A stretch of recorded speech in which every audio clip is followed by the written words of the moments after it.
It is time for another photography road trip. I'm going to be travelling hundreds of miles and living out the back of my smart car in the hopes that we're going to catch a glimpse of a rare bird here in Bittern. This bird dwells in the reed beds. It's very shy and super camouflaged. And about 5 years ago on Springwatch, they liked to document this bird because of its call. The bird call is described as booming. So you could say this is the most elaborate trip I've ever taken to see a boomer. You're wondering, what bird is it? What bird are we going to hopefully get a glimpse of? The bird we're going to see is a bittern. And I'm on the path now to the visitor centre where we need to get some tickets because this is a ticketed venue. There's a bunch of signs hyping you up on the way.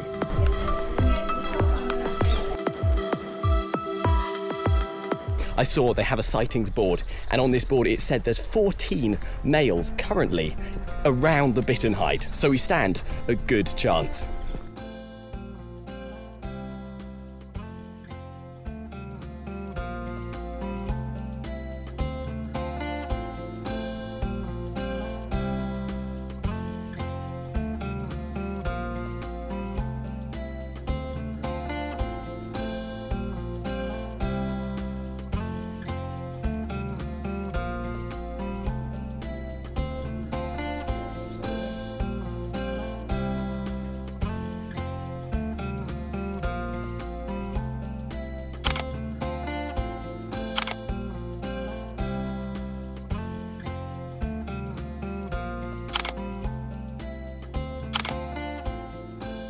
Behind me, you can see a huge expanse of reed land, and while reeds are relatively boring, it's just one thing that covers the whole wetland. This is what makes Minsmere so rich in wildlife.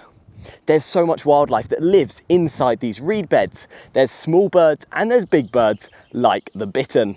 I've spent a few hours in the Bittern hide and we didn't see any bitterns. We did see an absolute ton of marsh harriers though. There's marsh harriers constant. I can see them all the time. What I've also heard a lot of people saying is you can hear the frogs calling. Now, hearing frogs is ideal because frogs are what the bitterns like to eat.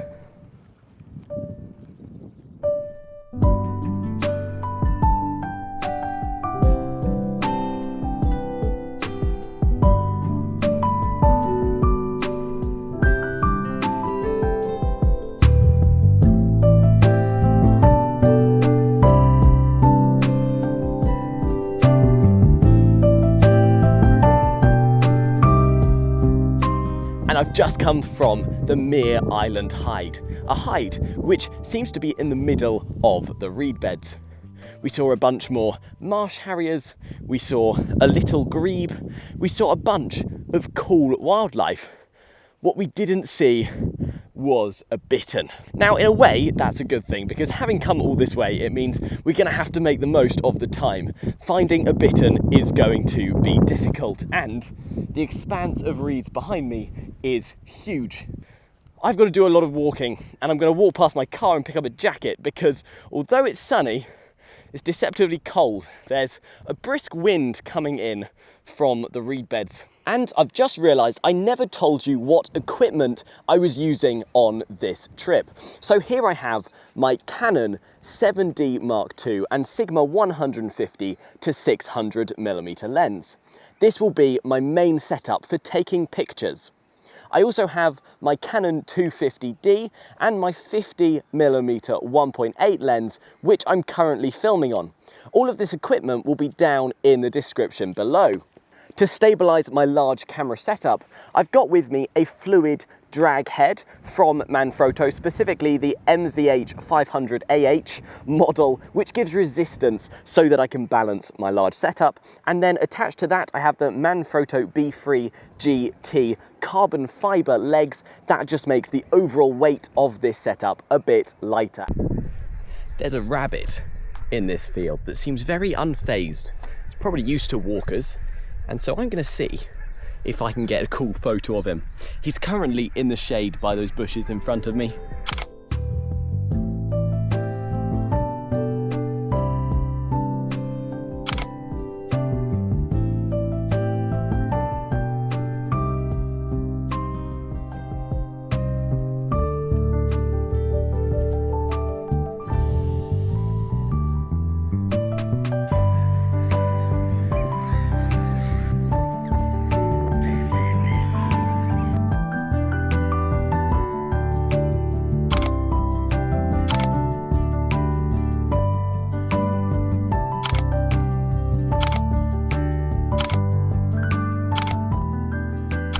completely forgot avocets existed.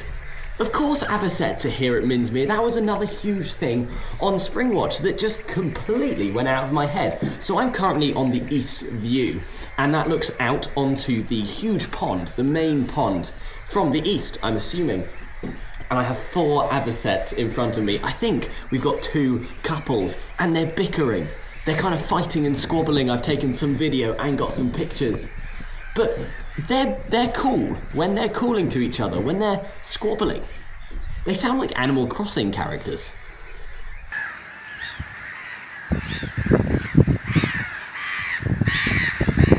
And those avocets distracted me for way too long. You can see by how long my shadow is that the sun is going down.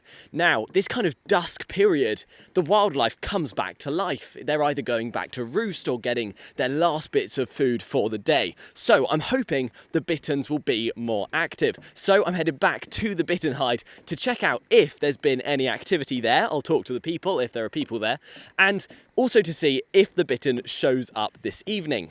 There's a stone chap on this bush, probably about 4 meters away from me, and he's not afraid. The amount of people that walk on these paths mean that the nature must be used to people, and so, like the rabbit earlier, this stone chap isn't afraid, and we've got a pretty awesome photo.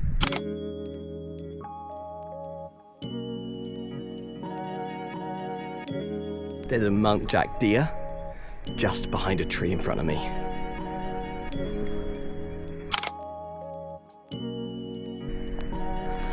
I really don't want to scare him away, but I need to make the most of trying to get the right angle. There's so many brambles and plants in the way, but he doesn't seem insanely scared of me, which is nice, so I'm gonna get lower and go a bit slower.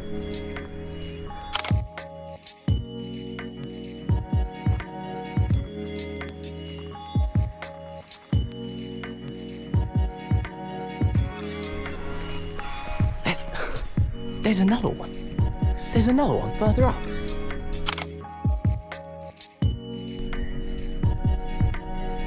If everything's exposed correctly, oh, we might have got some good ones. There was some backlighting, and because they're quite a fluffy deer, there was light going through the fluff, and then there was daffodils, and I tried to get the daffodils in the shot, and oh, hey, if they were good photos, oh guys, no, it's just loaded. Oh. I don't even need to see a bittern. This trip's been so cool already. I've only been here half a day. Speechless, genuinely speechless.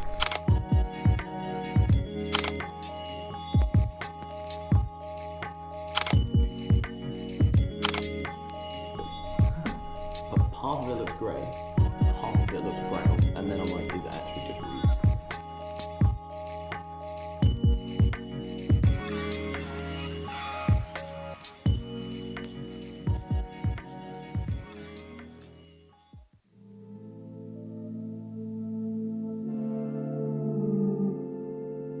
It is day 2 of our Minsmere adventure, where we've come out to Minsmere Nature Reserve to see if we can spot a bittern. And whilst we saw a bunch of awesome wildlife yesterday, we didn't see a bittern. So I've come out, it's about 6:30 in the morning, and we're on our way to the bittern hide. Now, if you're wondering how I could stay out so late and come back so early, that's because during this trip I'm living in my car. And if you want to see more of that part of the adventure, then go check out this video where you can see the whole car camping adventure side.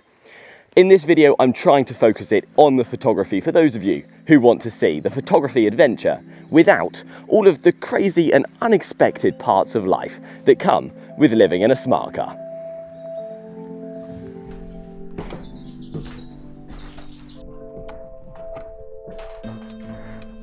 And we are the first ones here. Let's see, is there any bitterns? There's a mallard duck. There's a couple of swans. There's marsh harriers, as always. But with my naked eye, I can't see any bitterns just yet.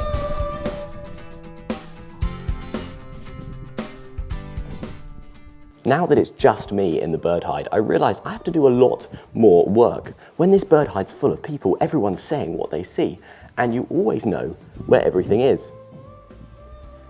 Now I've only got one pair of eyes, and I'm having to watch everything, and no doubt I'm missing a few things. So I'm almost hoping a few more people show up, because then we can keep each other informed of what's going on in different directions.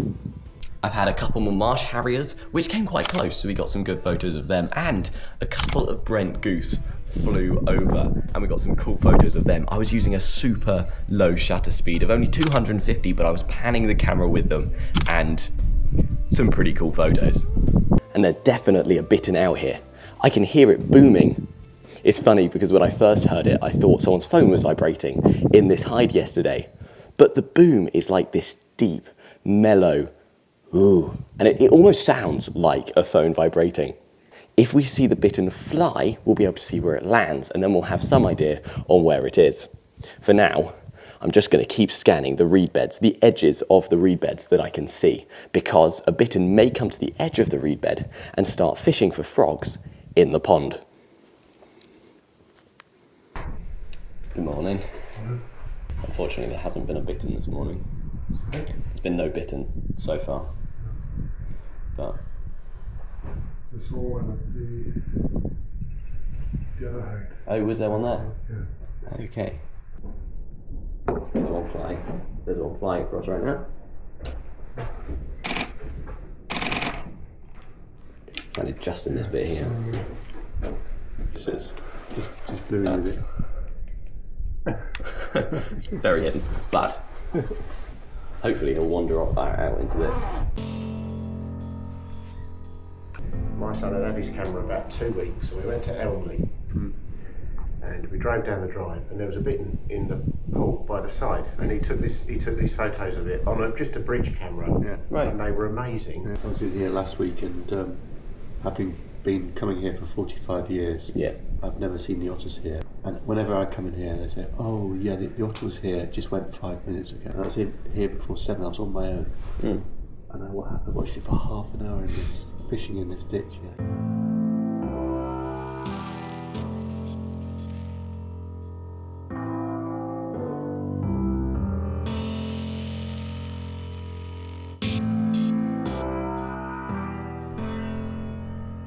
Take your eye off him for a minute and you've lost him, haven't you? That's the thing. Find him again.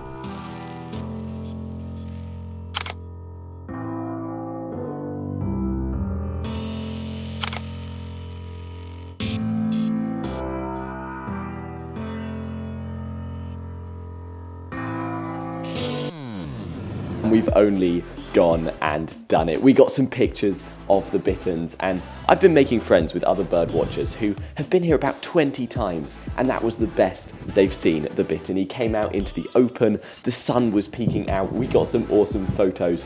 For periods, he was just standing there, posing for us. And the sun is setting in front of me, and it's genuinely stunning.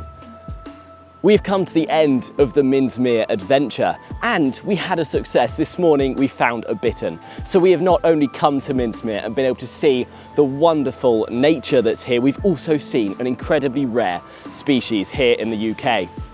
The photos we got were very clear photos, and lots of people said we were incredibly lucky to get them. So I'm going to count myself blessed, and I hope you've enjoyed this vlog. I hope you've enjoyed watching this challenge of pursuing a goal and achieving it. If you have, hit that like and subscribe. Make sure you go to the comments down below and comment what you want my next challenge to be. Thank you for watching, and I will see you in the next one.